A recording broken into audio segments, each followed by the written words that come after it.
album, it goes something like this.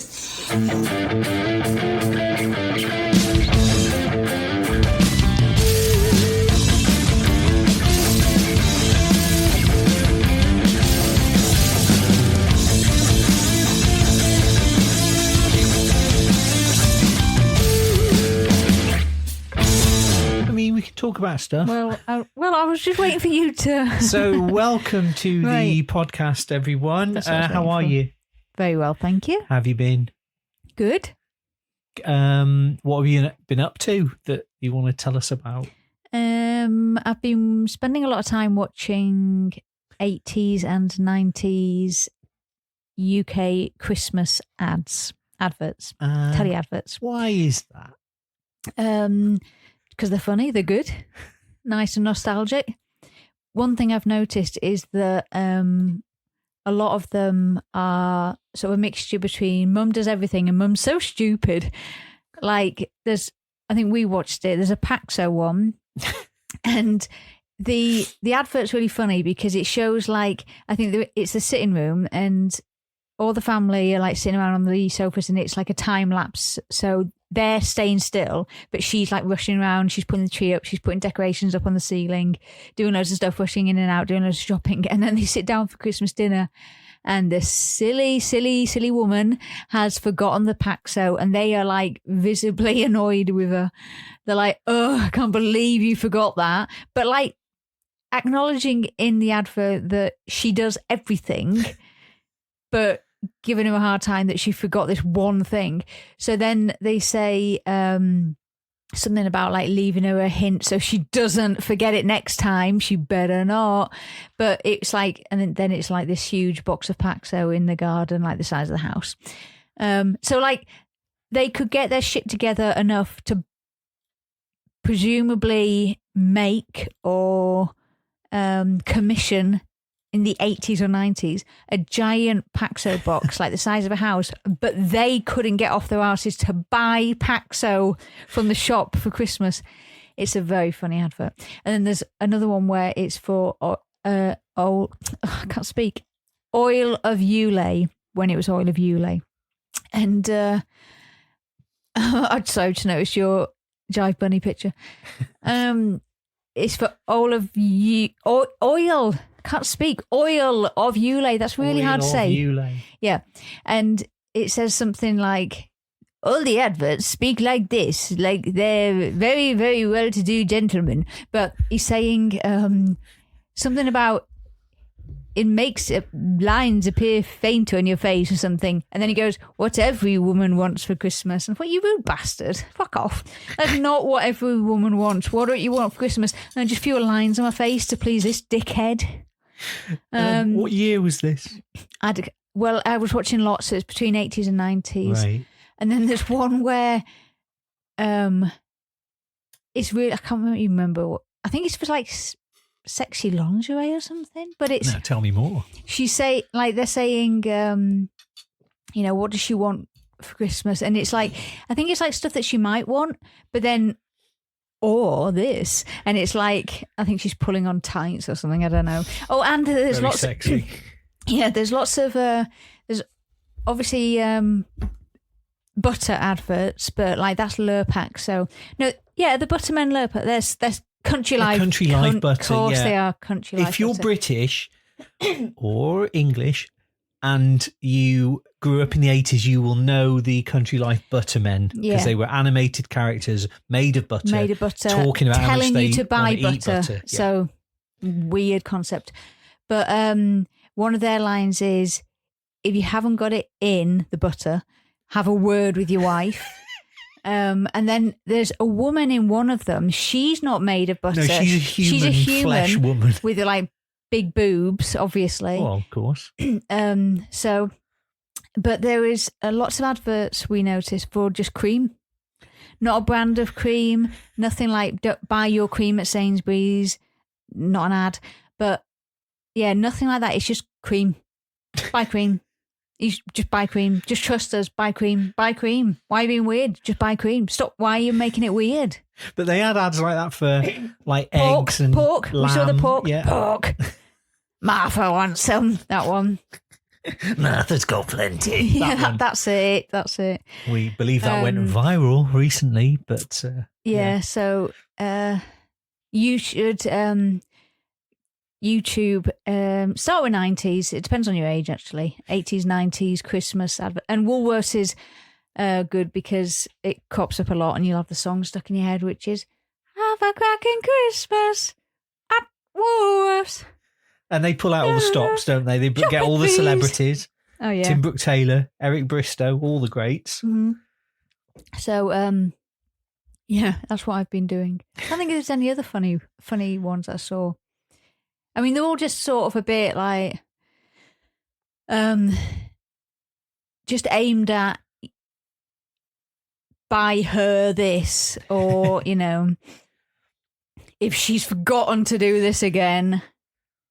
And a lot of them have got the same voiceover. So you get Robert Powell, Jesus, a lot, and you get Anthony Valentine a lot. They all sound like this, and they're very well spoken. Or if it's like quite a sensual product, they usually have Robert Powell, and he'll be like, "Have you thought about having some cream or pork? Put some pork on your plate this Christmas. This Christmas, treat her to the most beautiful gift." Oh, that's good. That was really good. That sort of very close. That was really good. Very close to the mic. Well, there's one where they're trying to convince you that a book of stamps, as in a display book, not even a fucking useful one that you'll use, a book of stamps that you can't even use or won't even use, is a good present that you'll cherish for years, I believe they'll say. This beautiful gift in this presentation book. That's it. It's that, isn't it? I love that. Yeah, so it's very funny. Right. I've been having a great time. Yeah, so Christmas is coming. Oh, yeah, no, it's September, but because I've been thinking about Halloween for so long, I was listening to Halloween stuff in July and August. So I'm getting excited about Christmas now, and I can't help it. I've had people say, "Don't do that." And I'm like, how can I control what I'm excited about? I can't. Yeah, but who's been saying that? Losers. Well, exactly. Right. Have you got a... No, I don't have a deep cut or a superficial scratch, unfortunately. I mean, you could say that having cracking Christmas is well, yeah. a deep cut. Well, I mean, now it's a deep cut. Oh, and also I'd forgotten about the whole mums go to Iceland thing. They've obviously scrapped that, haven't they? But I wonder when they scrapped that, because that went on for quite a while, didn't it? Well, it was in the 80s, it was against the law for dads to go shopping for food. Oh, God, no, they do not go shopping. The only dad that goes shopping is when Nicholas Lyndhurst plays the whole family in that advert. The mum, the dad, the teenage daughter, the younger boy. He's like a schoolboy in a stroppy. Yeah, she's stroppy. Teen, yeah. And that's the only time you'd see an old dad doing anything. All right, so there's a very, very vocal cat. What's she up to? I don't know. Has she been fed? Yeah, they've been fed. Okay. So I'm going to get on to this week's issue of Kerrang that we're going to look at. Yeah. Did you read the music papers from the back and to the front?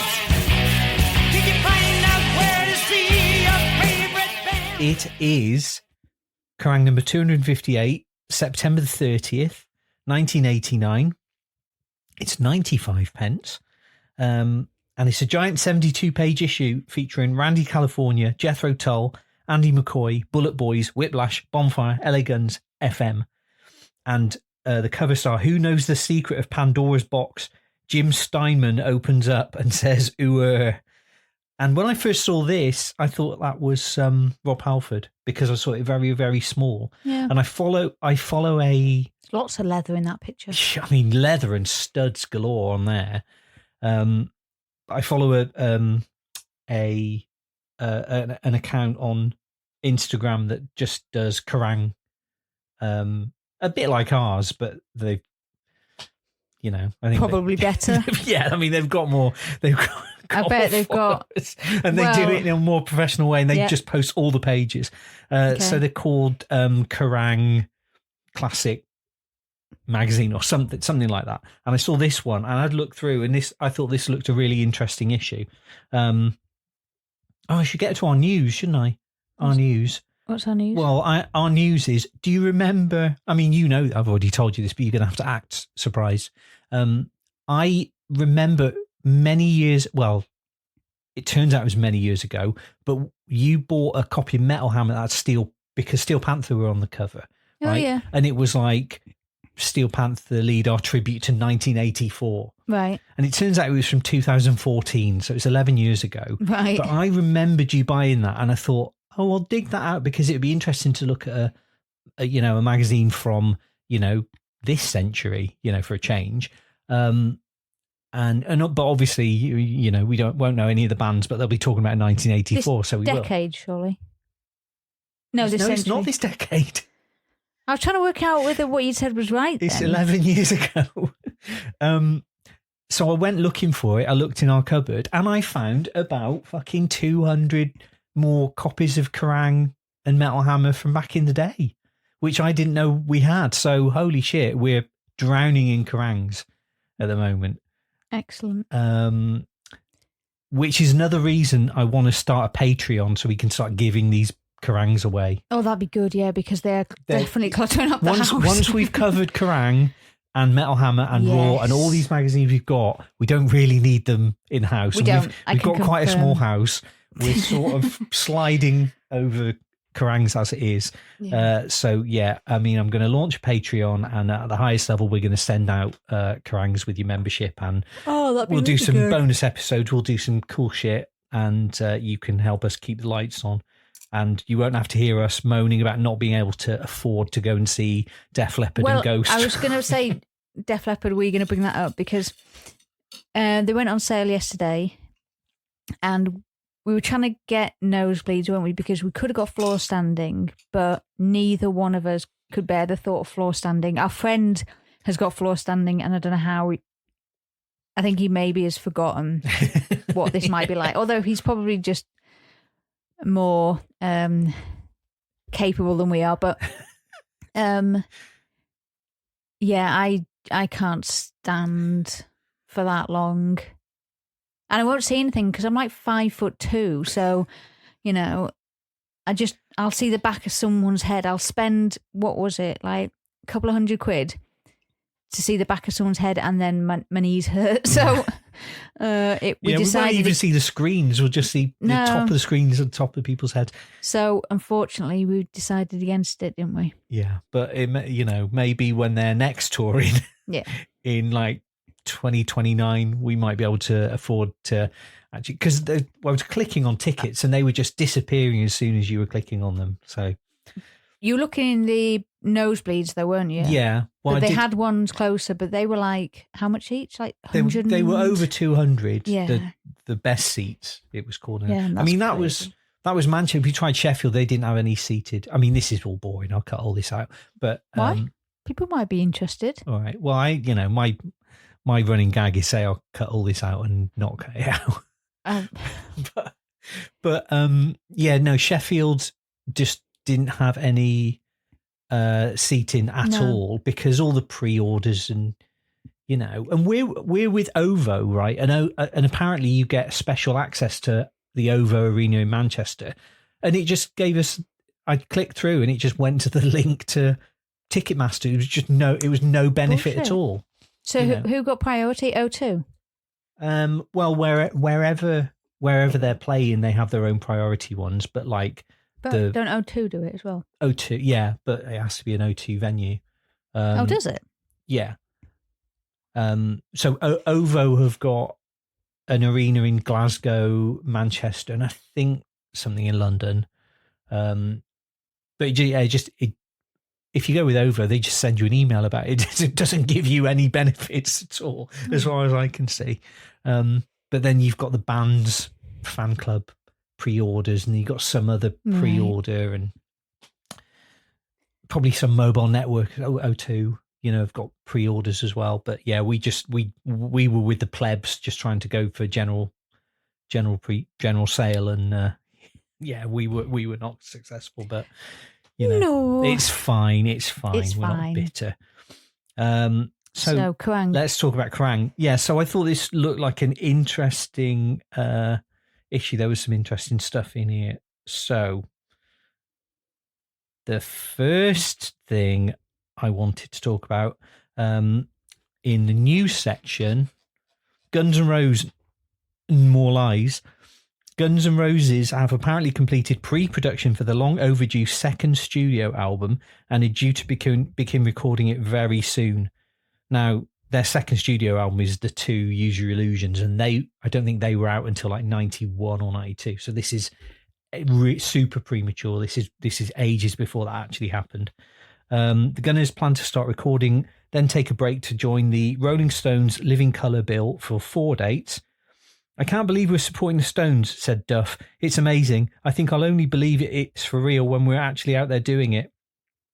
As for Izzy Stradlin, Duff said he was fine and that the stories about him and Vince Neil, quote, were all lies.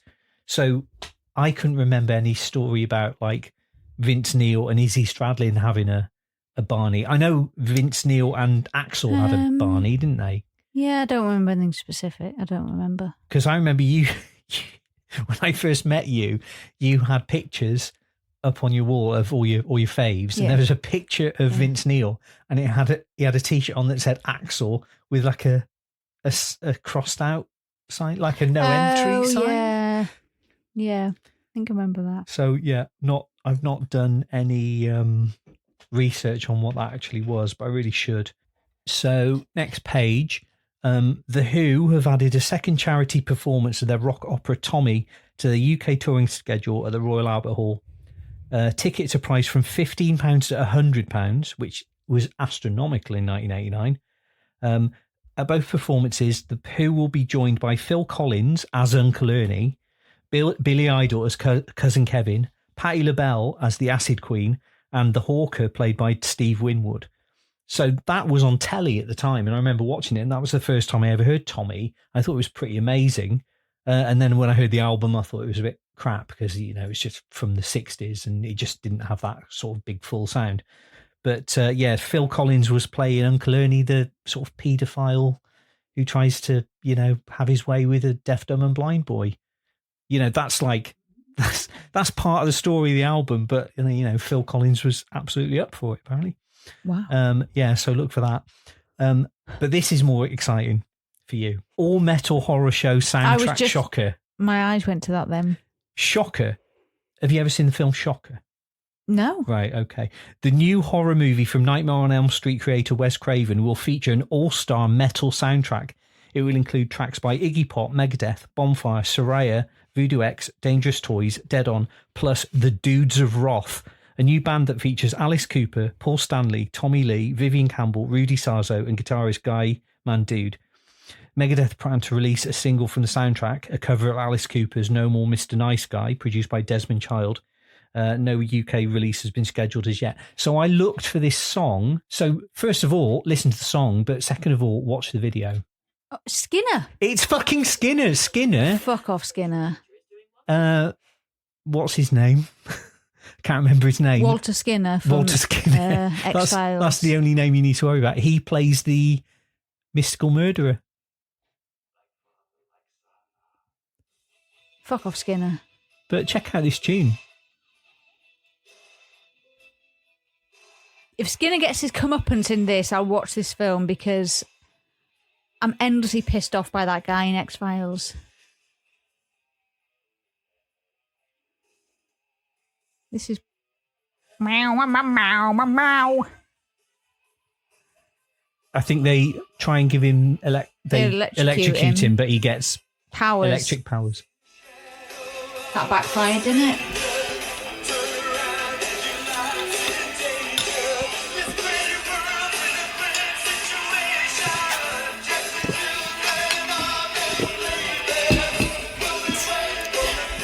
Oh, what was it? Some kid just spat. Did we need to see that? We've reached the Paul Stanley bit. Brilliant.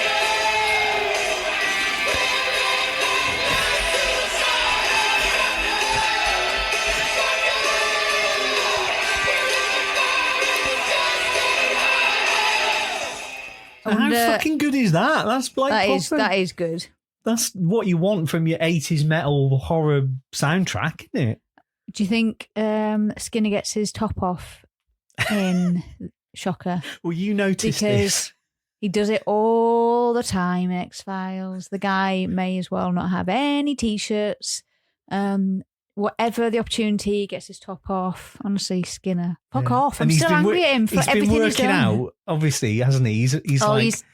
He's all that real sort of thick, solid looking. You know, I don't know. It's weird. You know how some people just look solid rather than like muscly, just like hella solid, like lots of mass. You know, thick like a. Yeah, he could be like a wrestler, couldn't he? He's like a bit big, but he's not. But he's not like he's not like muscly, is he? No, he's. But he probably is, but he doesn't look muscly, so he just looks pumped up. But we thought, didn't he, that like he's jealous of all the attention David Duchovny is getting, so he's been working out, and he's like, right, in this episode, I want to be shirtless. Yeah, but if there was a shirtless Skinner and a fully dressed Mulder, you're still going to look at the fully dressed Mulder, aren't you? Of course you are. It's Mulder. So I can see from the suggested videos, it's Mitch Pileggi who plays Skinner, and he's the anti-hero of the film Shocker. So check that out. Check it out. All right, we should probably watch Shocker, shouldn't we? Yeah. So next page on news, we got Bruce on the loose. While metal stars Iron Maiden enjoy a well-earned rest from touring, vocalist Bruce Dickinson is keeping busy working on a solo project. He entered a London studio a couple of weeks back with a band featuring former Gillan/White Spirit guitarist Yannick Gers. So Yannick Gers, very shortly after this, joined Iron Maiden, and he's still in to this day. So Bruce has said, they're being really good with the studio time. They've got a lot of confidence in us. They really like the songs. I wrote all the songs either in my front room or in Yannick's front room with him. Just Yannick and me singing along with another guitar. We had to stop at 6 o'clock because the neighbours complained. Maiden songs are constructed in a different way to these. Maiden songs are constructed full stop. These songs have just sort of fallen out of the closet, and you open the door and all this garbage falls on your head and you think, oh, that's interesting. We'll make a song out of that. I mean, so he's not really selling it. I particularly like the blue on black text. That's very easy to read. I've got it on the iPad and I had to zoom right in just to be able to make that out. It's a good style choice. Yeah. Nice picture of him, though. He's in his, shiny trousers. Well, I was trying to work out whether they were leather or rubber. I think leather. If you're in Maiden, you can't run around in leather trousers. Do you think they're rubber? I think they're like neoprene. Like rubber's better. More breathable. Yeah, like runners. Rubber's not breathable. Well, it's not rubber. It's not rubber. It's like spandex. No, that's too thick. Those folds there, that's too thick. Well, I mean, if you know what Bruce Dickinson was wearing on stage in the late 80s. It could be a thin rubber. If it were rubber or leather, please let us know. Next page, we've got an ad for Season's End by Marillion, which Your is favourite. The first album they did without Fish, with Steve Hogarth. And tour dates, they've got Newport Centre in Gwent. Do you know what the significance of that is? You really should by now. Not a clue. That's the first gig I was ever at. Oh, okay. So 7th. I do listen. 7th of December, 89, Newport Centre, Gwent. I mean, that's a shit album cover though, isn't it? Not very good. It's not great. Up until that point. It's a bit like a shit Pinterest board. Like they've said, go with something like this, and the person's just put up the Pinterest board rather than do anything with it. Yeah. Up until this point, they had really good album Marillion, covers. Pull your fucking finger out. 18th of December. It's a bit close to Christmas, isn't it? Well, yeah, but, it's Hammersmith Odeon, it's London. You'd be celebrating. Yeah, but you should be at home. Doing what? Watching Christmas films. You don't go out near Christmas. What are you? Teenager? Do you remember when we told the story about when we went out on Christmas Eve? Oh God, no, not on here. We haven't. No, it's in Family Legend. Yeah. So we went out for a few drinks on Christmas Eve. Just a few shanties. Just the local. It was like a local pub-ish, sort of local. And there was, it was the sort of pub where a lot of people would be there that So. Well, I think we traditionally met up with people. Yeah. Didn't we? So you'd have a few drinks normally, except for that night we all went mental. All of us got really drunk. Like to the point where the next day you were so hungover, and obviously that next day was Christmas Day, and it was just horrendous, absolutely horrendous. And I don't think any of us have ever done it since, have we? Because it was so there was all sorts of chaos. Honestly, that night. Yeah, it was. People went missing. Yeah. Keys were lost. Oh my God, it was. We were rooting around in the dark for your sister's keys because she couldn't find them, and I think they were in a boot. They were in a boot at the end of it, yeah. But I think my mum was trying to help her find them, and I think someone had been sick, and she was worried that she was going to have to search through this sick pile. Luckily, I don't think it got to that point, but it was that kind of evening, which is not what you should be at home in your bed waiting for Santa Claus, shouldn't you? That was disgraceful behaviour by us, and we've never done it since. When we were looking for those keys, do you remember what those people called us? Same difference. Yeah. They called us Same Difference. Do you want to tell the listeners what the fuck so Same Difference Same Difference were, I think, probably Pop Idol or X Factor. What year would it have been? Pop Idol, yeah, one of those. Yeah, one of them. And they were brother and sister, weren't they? Yeah. They were brother and sister duet, and they're a bit lame.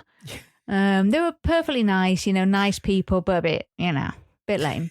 And I mean, one was a girl, one was a boy, and I think and I had hair, so I think that was like the similarity. She had long blonde hair, you had long blonde hair, so I think that was the only distinction, that this person who was probably drunk as well. But I wonder whether they went home and said, "You'll never get to Iverson." Rooting around. They rooted around in some sick. It was mental. Whoever thought Same Difference would do that? Do you remember seeing Same Difference live? Where did we see Same Difference live? Turn on the Christmas Where lights. do you think? Yes. I mean, that was just a guess because, like you say, where else would that be? But why don't I remember? They weren't supporting God. Alice Cooper. Why don't I remember that? I think it's because we saw so many of those type of acts. We saw Pixie Lott. Yeah. We saw McFly. I saw Girls Aloud. Oh yeah, no, I was there, but like it wasn't all of them. It was like 4 of them or 3 of them, wasn't it? Yeah. And we've seen Chico. Chico was good. We've seen. There was some, Shane Ward. I was going to say maybe Shane Ward. Or was it one of them was meant to be there, but like got stuck on the motorway? I mean, we've seen Bob the Builder. We've seen Santa. Yeah. Well, Santa's there every year. Santa, doing his. I don't know whether they still do it. I don't know whether it's a thing. We haven't been in a long time, have we? No, because the last time we went, it was so busy, the crowd, that it was so unpleasant, it was wasn't it? It was ridiculous. It was meant to be a night, you go and see some pop idols and then they turn the Christmas lights on, but it just got crazy. So we drew the line of that nonsense. I mean, we sound really lame now. It was just too much for us. The best. There were so many people. The best bit of it was one year it was presented by Dick and Dom, though. That was good. That was really good. Yeah. And because it was Shane Ward that year, and they were saying, get everyone to chant "Shane loves Dick." yeah. Oh, brilliant. So what got Same Difference? Being sick. Yeah. Being drunk on Christmas Eve. That was near Christmas. Got it. I worked back where I went on a tangent. Back on track. So yeah, we are back on motherfucking track. So we got the singles reviews here in front of me, and all your usual suspects, but we've got Alice Cooper, Bed of Nails. Oh, lots better than the last. Mush of pithy harmonies. They're talking about Masters of Reality. This is Living on a Prayer in Overdrive. Desmond Child, Have You No Shame? So anyway, it's more songs about fucking. Alice is going to drive into her or something, and apparently he gets deeper inside than anyone else. I suppose we can be reassured he'll never grow up, and that the flip, I'm your gun, is close to superb. So, and we've also got, in a couple of pages on, we've got a nice bit. I mean, he's pulling, it's a bit like that face that made you. Oh my God. Do you want to finish that sentence? That sounds awful. Well, you were. No, wait. It made you feel quite peculiar, didn't it? Behave yourself. You tell me. It made you fancy him. I don't know if you've ever said that on here, but there's a video. There's a video of Brutal Planet tour, and I had the video and watched it a lot. And there's a bit he's about to sing "It's Hot Tonight," and then he just sort of pulls this look, and it's a hella sexy look like that. You would marry that man when he pulls that look at you. So, I mean, you obviously can't because he's in a really long, loving relationship. Blah, blah, blah. Okay. But I'm just going to look up how old he was when Brutal Planet came out. So that's released in 2000. So that's going to be... So he's born in 1948. Okay. So he would have been 52. Oh, he's younger than me. That's all right. I was expecting to laugh at you about that, but no, that's fine. 52 is still young, as far as I'm concerned. Come on, look at him. You still would. It's Alice Cooper. So he's really young here, isn't he? This is 89. This is 11 years before then. Yeah. So what's that? He's 41. There you go. So he's younger than you here. Right. So Freebie Flexi Disc Fever, it's happening here, it's happening now, and it's happening next week as well. So they've done a bunch of flexi discs. The very first Flexible Fiend, featuring rare tracks from Anthrax and Disneyland After Dark, was given away free in 256. Last week we socked it to you with another cover-mounted bendy plastic freebie containing compelling cuts by Faster Pussycat and Femme Fatale. And this issue's gasping giveaway, a Fab Gear flexi disc with malleable music from the likes of Balaam and the Angel and Faith No More lurking in its gobsmacking grooves. And next week they've got Vain and Tiger Tails. But I looked... That'd be all right, wouldn't it, getting that free? Well, the Faith No More song, I looked it up, and it's a non-album track, which I can't remember the name of. Could you play flexi discs a lot? I think they didn't last very long because they were literally just like really thin plastic. Right. So yeah, I think you could get a couple of plays out of them and then they would not sound great. But you know, it's just there to promote the band. But it's it's free. Yeah. But yeah, that Faith No More song, I think it's just called it's called Sweet Emotion, right? Which is not the Aerosmith song, but it later. They changed the lyrics and it became Perfect Crime, which was on Bill and Ted's Bogus Journey. So if you're into Faith No More, this is very exciting for you. But, Who isn't? Well, I am, you see. So this is about Bat Out Hell creator Jim Steinman. He's back. He's back and he's bad for good. He's got a big budget, bigger ideas, 4 girls known as Pandora's Box, an LP called Original Sin, and lots of songs about sex and excess coming out of his ears. So he's talking about Meatloaf, Bonnie Tyler, Eek, Mutt Lange, Def Leppard, and Ken Russell. So it turns out Ken Russell, the director of Tommy, funnily enough, he's making a video for Jim Steinman's new song. And it's this project where he's got 4 girl singers, right? And he's saying they're a Shangri-Las for the 90s, but a sort of fuel-injected, it says, a fuel-injected gothic wet dream of a band. And Ken's not happy. For fuck's sake, roars Ken, not happy. Just cut this prancing round. I don't want that. Remember, only undulate on Baby Baby. So they're doing their debut single, It's All Coming Back to Me Now, which, It's all coming back to me now, as we know, was later done by both Meatloaf and Celine Dion. Is that who it is? That's who it is, yeah. Now just the motorcycle blazing on graveyard railings, a horse in a ring of fire, and a snake crawling along the unfortunate Elaine's stomach remain to be shot from Steinman's typically lavish video script.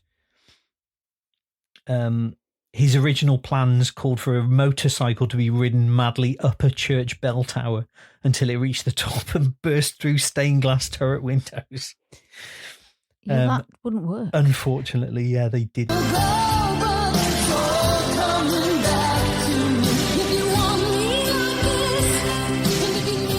So, with the germ of an idea, he first tracked down Ellen Foley, whose association with Steinman goes back to Bat, and the duet she sang with Meatloaf on the ultimate teenage sex in-cars anthem, Paradise by the Dashboard Light, which is, of course, a favourite of yours in karaoke. Yes. So she's the first of these singers that they got in Pandora's Box. Second, Steinman found Elaine Caswell singing in a New York new wave bar band where he was blown away by her voice and, quote, the looks of an avenging angel. Gina Taylor was performing as Tina Turner, brackets, as well as Tina Turner ever did it, in a sleazy club show called Beehive. And finally, Deliria Wilde, a singer of, quote, Cuban, French, Italian and German descent, in that order, who was thrown out of a nunnery 5 years ago, quote, for something so shocking I can't bring myself to tell you what it is. What? So I looked this up, and Deliria... Do we want to know? Deliria Wilde is completely fictional. Oh. So he's got 3 girl singers on this album, but he's saying he's got 4, and one of them is just completely fictitious. I think it's real smoky, a pagan album. I didn't want the girls to be hyperactive like all the girl heavy metal bands. They look like they've got a ferret in their trousers, trying to imitate guys. Piss off. I wanted these Pandora's Box to be real, still and powerful, like ice goddesses. Yeah, don't fucking move. Born in California, Steinman was raised in New York. His childhood was a strange clash of Richard Wagner, Gustav Mahler, and rock and roll. Quote, I never saw classical music and rock and roll as different. I still don't.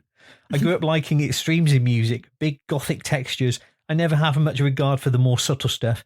Dire Straits may be good, but it doesn't do it for me.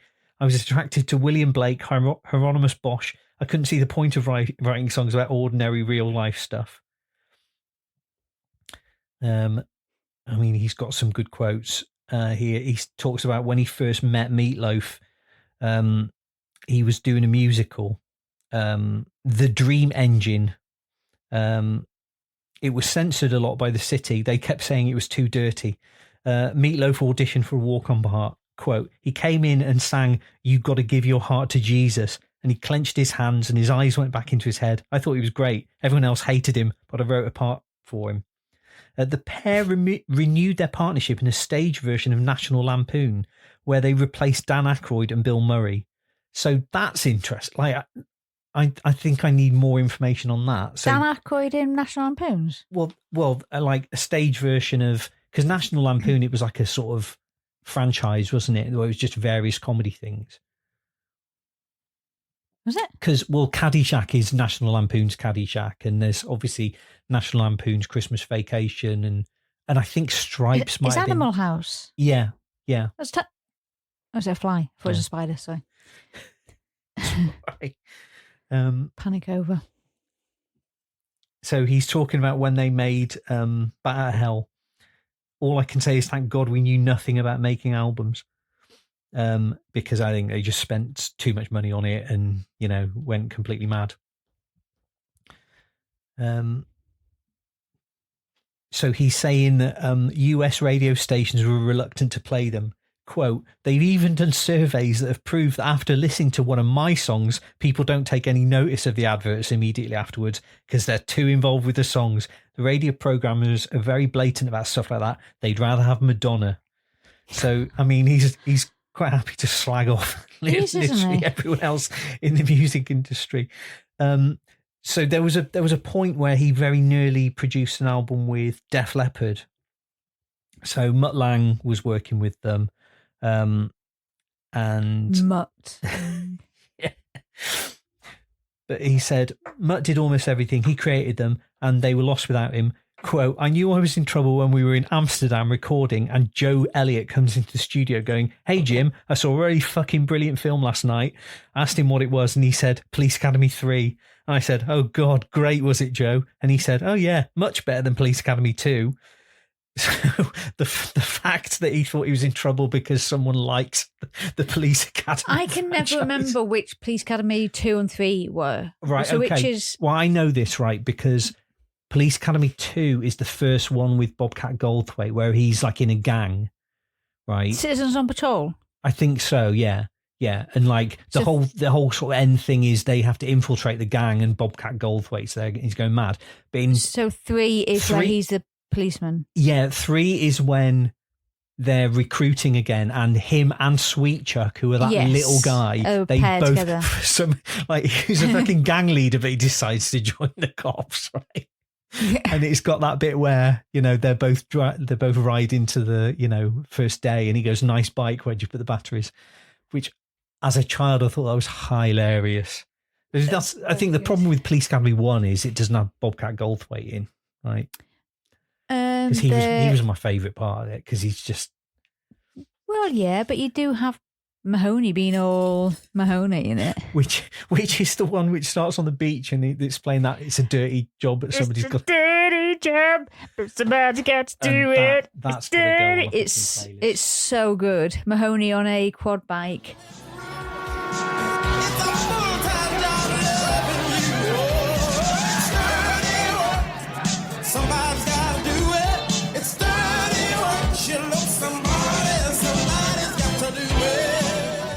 Going round, keeping the peace on a beach. While being charming. No, but that can't be 1 because it starts off with 1 and he's working as a car park attendant, isn't he? So I don't remember.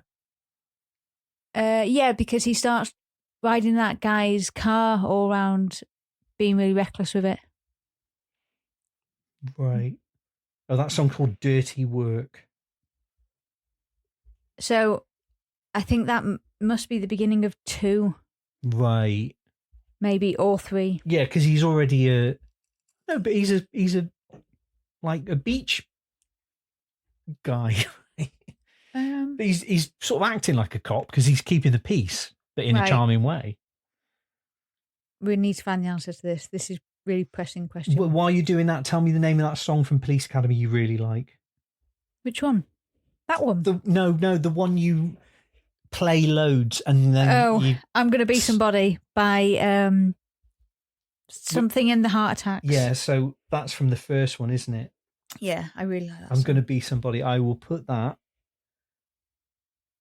Jack Mack and the Heart Attack. That's it. Oh, right, okay. I mean, this playlist is going to be so fucking boss. Police Academy 2, it's saying here. So he must have left the police academy, I think, probably gone to work on a beach. And then I think they're trying to get him to come back to the force, probably. Right, okay. Let's just have Well, there's also another good song in Police Academy. And you think you see boobs in that video. So, really? Yeah, I think. I mean, I don't know about on YouTube, but in the film, because there's girls dancing around a campfire. Oh, right, okay. It's the party scene. Yeah, right? so. Oh, I love this bit. There you go. I think there was a point where you listened to this on repeat for about 2 weeks in a row. I think so. It's a very upbeat song. Makes you feel like you could be anybody. It does exactly what it's meant to do. Kim Cattrall there.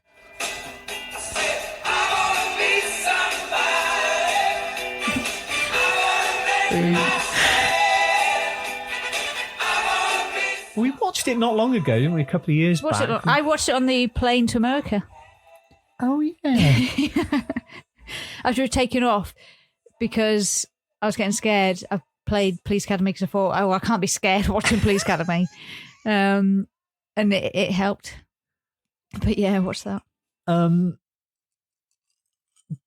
didn't we buy like a box set with all like 7 movies in? Yeah, most of which we obviously won't watch. One, did I tell you one time at school I was on a field trip in Wales and we were staying at a youth hostel, and out of boredom we all just started whistling the Police Academy theme. And we were doing it so much that the person who worked at the hostel told us all to shut up. I bet he did. Because I bet you weren't whistling it well. I bet it wasn't nice to listen to. Well, you know, 10, 15-year-old boys who were just whistling as loud as they could and finding it hilarious. What more do you want? Okay. I want to find a different version of that. Okay. I just checked the time. Okay, well, we've gone over our 46 minutes. I'm just going to hit you with a couple more Jim Steinman quotes. Okay. After Steinman departed the Def Leppard project, some wild stories began to circulate. One claimed that Steinman hired a taxi to take him from Amsterdam to Paris to his favourite restaurant because he was bored with the sessions, and another that he had the entire floor and lobby of the hotel redecorated at Leppard's expense because he didn't like the colour scheme. Quote, "It was crazy. I'd love to know where this stuff comes from. The latest on the taxi story is that someone heard that it was really a plane I chartered. That's great. I like that one. Let's just say that's true." But he's saying he's got plans to work with Meatloaf again. I always said I'd work with him again as soon as his voice was back, because I think he had voice problems for a while. Right.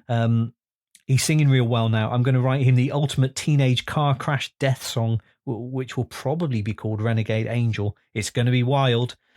So I don't know about Renegade Angel, but like the next thing he did with him was, I think, Bat at Hell 2 that had I Would Do Anything for Love on it. So I think that's what he's talking about. I mean, there's talk of him doing an album called Renegade Angel. Oh, do you remember when that was in the charts forever? Forever. Yeah. Forever. And he's sort of like a vampire in the video, isn't he? You know. Well, he's sort of a bit like the Beast, isn't he? From Beauty and the Beast. He is a bit like the Beast from Beauty and the Beast. All right, I'm just going to scrub through, see what else we got in this magazine. I'll tell you what, we'll get back to the rest of this magazine for our next edition. Yeah. It's been lovely spending time with you. It's been delightful. Yeah, and it's been great speaking to all our listeners, all 4 of you. Make sure to go onto YouTube and search 80s and 90s Christmas adverts, UK. We don't want to get confused if you're thinking, oh, I want to buy some nachos. Nachos. You think every American advert is about nachos? We didn't have nachos in Britain in the, that's true. in the 80s. Yeah. But I think the English ones is probably just really a lot shitter than... Yeah, which is what they charm. Which is what you want, yeah. You don't want something that's good. But yeah, enjoy. Okay, yeah. So join our Patreon as soon as I launch it and think of some good shit to put on there. What are we going to do now? We're going to go and watch Thanksgiving. Yeah, so wish us luck. Someone in an oven, doesn't he? So that'll be fun. Oh, yeah. Sort of turkey-related killings. Oh, and next time we can talk about that John Candy documentary and the Ed Gein film. Oh, okay. So we'll talk about that. Well, I look forward to that, listeners. Yeah. So, as ever, follow us on Instagram, follow us on Blue Sky, write to us at probablymadness@gmail.com, and just have a lovely week. Have a lovely week. And stay metal. Stay metal.